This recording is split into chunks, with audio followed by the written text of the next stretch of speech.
தமிழகத்தில் கோடை மழையினுடைய தீவிரம் ரொம்பவே அதிகமாக இருக்க போகுது. கிட்டத்தட்ட நம்ம நெருங்கி இருக்கிறோம். நாட்கள் நெருங்கிடுச்சு. ஏற்கனவே நம்ம தேதிகள் குறிக்கப்பட்டது தான். 4, 5, 6, 7 தேதிகள்ல மழையினுடைய தீவிரம் மிக அதிகமாக இருக்கும் என்று சொல்லி ஏற்கனவே கணிக்கப்பட்டிருந்தது. தற்போதைய நிலவரப்படி எங்கெல்லாம் நமக்கு மழைக்கான வாய்ப்புகள் இருக்கும், எங்கெல்லாம் நமக்கு மழை பெய்யாது அப்படிங்கிறதையும் நிச்சயமாக நம்ம பார்க்கலாம். கடந்த சில நாட்களாக ஒரு 3, 4 நாட்களாக உங்களுக்கு தேதிகள் குறிப்பிட்டு எந்தெந்த மாவட்டங்களில் எந்தெந்த தேதிகளில் மழை இருக்கும் அப்படிங்கிறதெல்லாம் மிக தெளிவாக நம்ம சொன்னோம். ஒரு சிலர் வந்து மாவட்டத்தினுடைய பெயரை கொஞ்சம் சொன்னீங்கன்னா நல்லா இருக்கும். அதோடு சேர்த்து அந்த ஊர் பேரையும் கொஞ்சம் சொல்லுங்க அப்படின்னு கேட்டிருந்தீங்க. கண்டிப்பாக எந்த தேதியில் எந்த மாவட்டங்களில் மழை தொடங்கும் அப்படிங்கிறத இந்த வானிலை அறிக்கையில் உங்களுக்கு நம்ம மிக தெளிவாக நம்ம கொடுத்துருக்குறோம். ஒவ்வொரு மாவட்டத்தினுடைய பெயரையும் சொல்கிறோம். அதே மாதிரி எந்த ஊரில் எந்த அளவுக்கு மழைக்கான வாய்ப்புகள் இருக்கும் அப்படிங்கிறதையும் கண்டிப்பாக பார்த்து தெரிஞ்சுக்கலாம். அதற்கு நீங்கள் ஒன்றே ஒன்று பண்ணுங்கள். கடைசி வரைக்கும் வானிலை அறிக்கை கொஞ்சம் கேட்டு பயன்பெறுங்க. கொஞ்ச நேரம் மட்டும் கேட்டுட்டு போனீங்க அப்படின்னா உங்கள் ஊரில் மழை வருமா வராதா அப்படிங்கிற தகவல் உங்களுக்கு தெரியாமலே போயிடும். அதனால் கடைசி வரைக்கும் வானிலை அறிக்கை கேட்டு நீங்கள் பயன்பெறுங்க. நண்பர்கள் உறவினர்கள் தெரியப்படுத்த மறக்காமல் ஷேர் பண்ணுங்கள். அவங்களும் பார்த்து பயன்பெறட்டும். எல்லாருமே அந்த லைக் பட்டனை கொஞ்சம் கிளிக் பண்ணுங்கள். பக்கத்தில் இருக்கக்கூடிய சப்ஸ்கிரைப் பட்டனும் சேர்த்து நீங்கள் கிளிக் பண்ணி சப்போர்ட் பண்ணுங்கள். தமிழக உள் மாவட்டங்களிலிருந்து வடக்கு உள் கர்நாடகா வரைக்கும் ஒரு தாழ்வு பாதை பொறுத்த வரைக்கும் நிலவி கொண்டிருக்கு. அப்போது உள் மாவட்டங்களிலிருந்து வடக்கு உள் கர்நாடகா வரைக்கும் ஒரு தாழ்வு பாதையானது நிகழ்ந்து கொண்டிருக்க நம்ம பார்க்கிறோம்.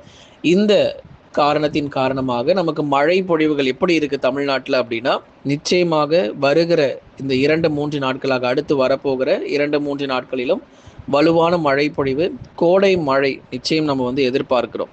கிட்டத்தட்ட நமக்கு வந்து 25 மாவட்டங்கள் வரைக்கும் மழை பொழிவு ரொம்ப தீவிரமாகவே இருக்கும். அதில் தென் மாவட்டத்தில் எல்லா பகுதிகளிலும் கனமழை நமக்கு கிடைக்க போகுது.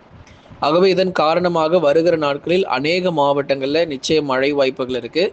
இன்றைக்கு எங்கெல்லாம் நமக்கு மழை பெய்யும் அப்படிங்கிறத பார்க்கலாம். அதுக்கப்புறம் தென் மாவட்டங்கள் உள் மாவட்டங்கள் குறித்து அவங்களுக்கு தெளிவுபடுத்தி நம்ம சொல்கிறோம்.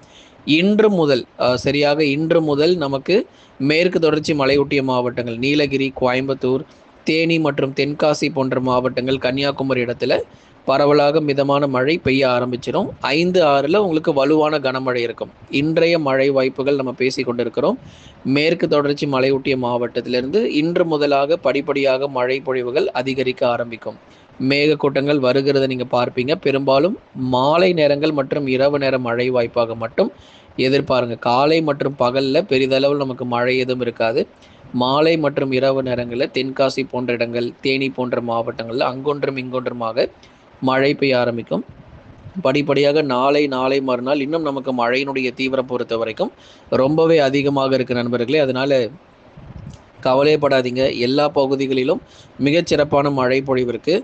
இதில் கனமழை எச்சரிக்கை எங்கெங்கெல்லாம் நமக்கு வந்து வலுவான கனமழை எப்பொழுது பதிவாகும், அதாவது மாவட்டம் முழுவதும் கனமழை வரணும் அப்படின்னு சொல்லி கேட்டிருக்கீங்க.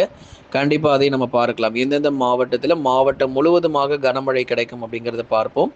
ஏப்ரல் 5ஆம் தேதி மதுரை மாவட்டத்தில் குறிப்பாக பெரும்பாலான பகுதிகள் மாவட்டத்தில் இருக்கக்கூடிய அநேக இடங்களிலும் மதுரை மாவட்டத்தில் கனமழை கண்டிப்பாக இருக்குது. ஏப்ரல் 5ஆம் தேதியில் உறுதியான கனமழை நீங்கள் எதிர்பார்க்கலாம். திண்டுக்கல் மாவட்டத்தில் எங்களுக்கு எப்போ மழை வரும்னு கேட்குறீங்க. ஏப்ரல் 5 மற்றும் 6ஆம் தேதி திண்டுக்கல் மாவட்டத்தில் மாவட்டம் முழுவதுமாக பரவலாக கனமழை தீவிரமடையும்.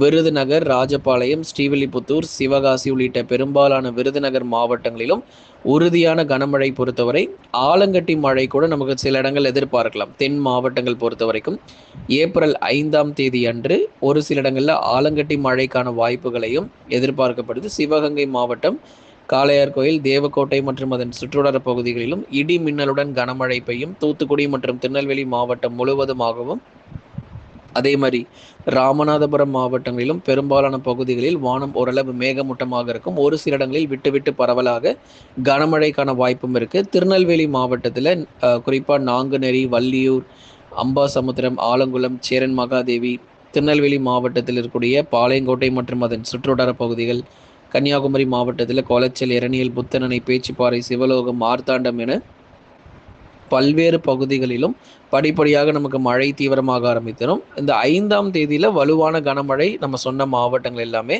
நீங்கள் எதிர்பார்க்கலாம். மதுரை முதல் குமரி வரை இருக்கக்கூடிய தென் மாவட்டத்தில் இருக்கக்கூடிய எல்லா பகுதிகளிலும் ஏப்ரல் 5 இரவு மற்றும் நள்ளிரவு நேரங்களிலும் அதே மாதிரி மாலை நேரங்களிலும் கனமழை வெளுத்து வாங்கும். அடுத்ததாக கனமழை எச்சரிக்கை பொறுத்த வரைக்கும் ஏப்ரல் 6ஆம் தேதிகளிலும் நமக்கு தென் மாவட்டத்தில் கணிசமாக நமக்கு மழை பெய்யும்.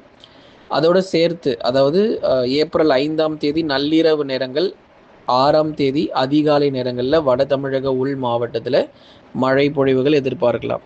சேலம், நாமக்கல், கரூர், திருப்பூர், ஈரோடு, கிருஷ்ணகிரி மற்றும் தருமபுரி உள்ளிட்ட வட தமிழக உள் மாவட்டங்களில் ஏப்ரல் 5 மற்றும் 6ஆம் தேதிகளில் நமக்கு சேலம் மாவட்டங்கள், நாமக்கல், கரூர், திருப்பூர், ஈரோடு போன்ற இடங்களிலும் நமக்கு மழை பொழிவு இருக்கும். ஆலங்கட்டி மழைக்கான வாய்ப்புகள் இருக்குது. திருவண்ணாமலை, வேலூர், திருப்பத்தூர், ராணிப்பேட்டை, கிருஷ்ணகிரி போன்ற மாவட்டங்களில் இடைவெளி விட்டு மிதமான மழை மட்டுமே பதிவாகக்கூடும்.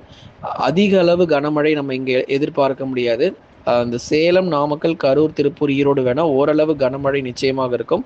ஆனால் கிருஷ்ணகிரி, தருமபுரி, திருவண்ணாமலை, வேலூர், திருப்பத்தூர், ராணிப்பேட்டையில் ஓரளவு மிதமான மழை மட்டுமே எதிர்பார்க்கப்படுது. அடுத்ததாக டெல்டா மாவட்டங்கள் ஏப்ரல் 6ஆம் தேதிகளில் டெல்டா மாவட்டங்களில் வலுவான கனமழை இருக்கும். ஏன்னா ஏப்ரல் 5 நள்ளிரவு நேரங்கள், அதாவது நமக்கு ஏப்ரல் 6ஆம் தேதி விடியற் காலையிலும் மழை இருக்கும். அதே மாதிரி மாலை அல்லது இரவிலும் நமக்கு பரவலாக டெல்டாவில் மழை வருவதற்கான வாய்ப்புகள் இருக்கும். நாகை, தஞ்சை, திருவாரூர், அரியலூர், பெரம்பலூர், திருச்சி மற்றும் புதுக்கோட்டை உள்ளிட்ட மாவட்டங்களில் ஏப்ரல் 6ஆம் தேதி என்று பரவலாக கனமழை இருக்குது. அதில் குறிப்பாக புதுக்கோட்டையும் திருச்சிராப்பள்ளி மாவட்டமும் வலுவான கனமழை பொழிவுகள் உறுதியாக நம்ம எதிர்பார்க்கிறோம். இந்த 2-3 நாட்கள் அதுக்கப்புறம் மழை கிடையாது. நீங்களே கேட்டாலும் மழை இல்லை. ஏன்னா இந்த ஏப்ரல் 5, 6 மற்றும் 7 இந்த 3 நாளை தான் தமிழ்நாடு நம்பி இருக்குது இந்த கோடை மழை. அதனால் இந்த 3 நாட்களில் நல்ல ஒரு சிறப்பான மழை பொழிவுகள் உறுதியாக இருக்கும். இந்த மழை முடிந்த பிறகு மறுபடியும் பகல் நேரங்களில் வெயிலுடைய தாக்கம் நிறைய மாவட்டங்களில் அதிகரிக்க ஆரம்பிச்சிடும். அதன் பிறகு உங்களுக்கு அடுத்த சுற்று மழை எப்போ அப்படிங்கிறதையும் நிச்சயமாக நம்ம சொல்கிறோம். பொறுமையாக இருங்க. அடுத்ததாக வட தமிழக கடலோர மாவட்டங்கள் சென்னை, திருவள்ளூர், காஞ்சிபுரம், செங்கல்பட்டு, விழுப்புரம், கடலூர், புதுச்சேரி மற்றும் காரைக்கால், கள்ளக்குறிச்சி இங்கெல்லாம் நமக்கு மழை வருமா வராதாங்க, வெயில் ரொம்ப அதிகமாக இருக்குது அப்படின்னு சொல்லியிருந்தீங்க. சென்னை, திருவள்ளூர், காஞ்சிபுரம், செங்கல்பட்டு மாவட்டத்தில் மிதமான மழை அல்லது ஒரு லேசான மழை மட்டும் ஏப்ரல் 5, 6 தேதிகளில் ஒரு சில பகுதிகளில் எதிர்பார்க்கலாம். கடலூர், விழுப்புரம், புதுச்சேரி மற்றும் காரைக்கால், கள்ளக்குறிச்சியில் பகுதியாக கனமழை மட்டும் எதிர்பாருங்க. அதாவது மாவட்டம் முழுவதும் நமக்கு சென்னை முதல் கடலூர் வரை இருக்கக்கூடிய பகுதிகளில் மாவட்டம் முழுவதும் மழை இல்லாமல் பகுதியான மழை பொழிவாகவே எதிர்பார்க்கிறோம். தென் மாவட்டங்களில் மட்டும்தான் எல்லா பகுதிகளிலும் மழை கிடைக்கும். மதுரை முதல் குமரி வரை இருக்கக்கூடிய இடங்களில் 90% வரைக்கும் மழை பொழிவுகள் நம்ம எதிர்பார்க்கப்படுது. மற்றபடி வட தமிழக கடலோர பகுதிகள் அதே போல் டெல்டா பகுதிகள்லாம் பகுதியாக மழை ஒதுக்கி அங்கொன்றும் இங்கொன்றுமாக நமக்கு மழை இருக்கும். இது கோடை மழைங்கிறதுனால மாவட்டம் முழுவதும் ஒரே நாளில் எல்லா பகுதிகளிலும் மழை எதிர்பார்க்க முடியாது. ஏப்ரல் 4ஆம் தேதி மழை பெய்யாத இடங்களில் ஏப்ரல் 5ஆம் தேதியும், ஏப்ரல் 5ஆம் தேதி மழை பெய்யாத இடங்களில் ஏப்ரல் 6ஆம் தேதியும் மழை பதிவாகும் அப்படிங்கிறதையும் உங்களுக்கு நம்ம தெளிவுபடுத்திடுறோம். ஏப்ரல் 7 மற்றும் 8ஆம் தேதிகளில் கடலோரத்தில் லேசான மழை, மிதமான மழை அவ்வப்போது பதிவாகும். சென்னை முதல் புதுக்கோட்டை வரை இருக்கக்கூடிய வட தமிழக கடலோரத்திலும் டெல்டாவிலும் ஏப்ரல் 7ஆம் தேதி மற்றும் 8ஆம் தேதிகளில் லேசான மழை அல்லது ஒரு மிதமான மழை, கொஞ்ச நேரம் தான் நமக்கு மழை இருக்கும். பெரிதளவில் நமக்கு ஏப்ரல் 8, 7 மற்றும் 8 தேதிகளில் பெரிதளவு மழை கிடையாது. சிறிது நேரம் மழை மட்டுமே பதிவாகி ஓய்வு கொடுத்துரும். கடந்த 24 மணி நேரத்தில் பதிவான அதிகபட்ச வெப்பநிலை பொறுத்த வரைக்கும் கரூர் பரமத்தியில் 38.5 டிகிரி செல்சியஸ் வரைக்கும் வெப்பநிலை பதிவாகி இருக்கிறது. ஆகவே இனி இந்த மழை எல்லாமே முடிந்த பிறகு ஏப்ரல் 8 அல்லது 9 தேதிக்கு பிறகு பகல் நேர வெப்பநிலை மிக மோசமாக இருக்கும் அப்படிங்கிறதையும் உங்களுக்கு முன்கூட்டியே நம்ம சொல்லிடுறோம். கண்டிப்பாக அடுத்த சுற்று மழை தேதிகள் எப்போ அப்படிங்கிறதையும் விரைவில் உங்களுக்கு அறிவிக்கிறோம். நண்பர்களே, லைக் பண்ணுங்கள், சப்ஸ்கிரைப் பண்ணி சப்போர்ட் பண்ணுங்கள். நம்ம சேனலில் நிறைய ப்ராடக்ட் சேல் போயிட்டுருக்கு. டிஸ்கிரிப்ஷனில் நம்ம ப்ராடக்டோட இமேஜஸ் நம்ம கொடுத்துருக்குறோம். 50%லேருந்து 90% வரைக்குமே ஆஃபர் சேல் போயிட்டுருக்கு. மறக்காமல் வாங்கி பயன்பெறுங்க. தொடர்ந்து சப்போர்ட் பண்ணுங்கள்.